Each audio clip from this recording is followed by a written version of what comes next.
Before the United States and before borders were drawn on maps, the American South was home to a connected, powerful native world built on mounds, cornfields, trade routes, alliances, and deep spiritual meanings. Hi, I'm Mia, and I'm an archaeologist here in the United States. This channel is devoted to North and South American archaeology. In this series, we're exploring the Mississippian world, how it worked, how it changed, and how it transformed under colonial pressure. This is a story of societal collapse, human survival, and perseverance that you probably weren't taught in school. So let's dig in. 200 years after Europeans invaded the American South, an entire native world was falling apart. And here's the surprising part, this collapse didn't happen all at once. Native people weren't just the romanticized victims or bloodthirsty villains, as our history books often portray. They were people, just like you and I, who were active players in a changing world. It existed from about 900 to 1700 CE. People lived in societies called chiefdoms. Each chiefdom was led by a chief and divided into two main groups, the ruling elite and basically everybody else, though each had the role to play within their society. At the center of a chiefdom was a large town with flat topped earthen mounds and an open plaza. These were political, religious, and social centers. The chief usually lived on top of the main mound. Other elite families lived nearby, some on smaller mounds, and common people lived in farming villages along rivers. These societies were strong farmers. Corn agriculture supported thousands of people, and they didn't just grow corn, but also vegetables such as squash and beans and others. They had protein rich resources available through hunting and fishing, and chiefdoms could feed and support themselves using these local resources. They traded too, especially for rare items like salt, tools, and prestige goods made from shell, copper, or higher quality stone materials like turquoise and jasper. Some of these things, like copper, would even symbolize power, social standing, and spiritual authority. However, not all chiefdoms were the same. Some were simple, with a smaller chief called a Miko, and made up of a few small towns. Think of it as modern day mayors.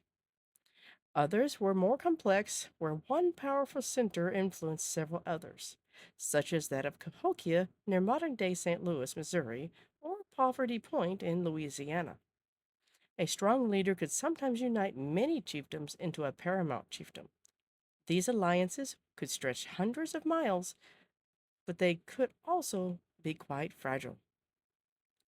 Archaeologists are not yet in agreement as to the specifics that held a paramount chiefdom together, though the late Charles Hudson, who was a professor of anthropology at the University of Georgia, explains that paramount chiefdoms could be political entities where the chiefs possessed power or influence in a non aggression pact, which implies a less centralized oversight than that of larger state like chiefdoms with larger geographic influence.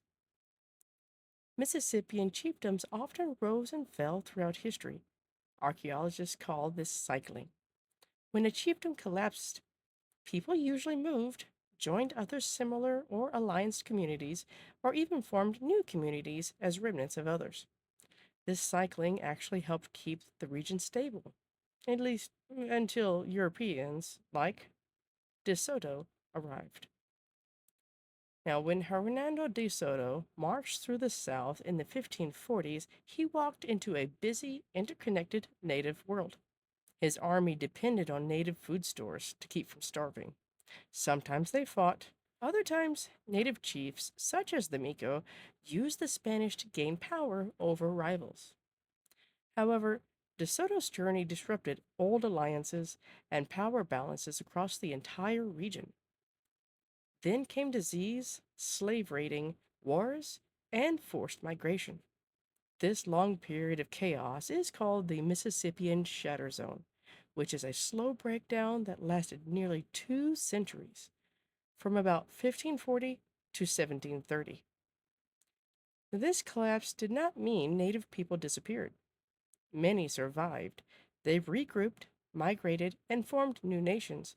Their world changed from what it had been, but it wasn't the end.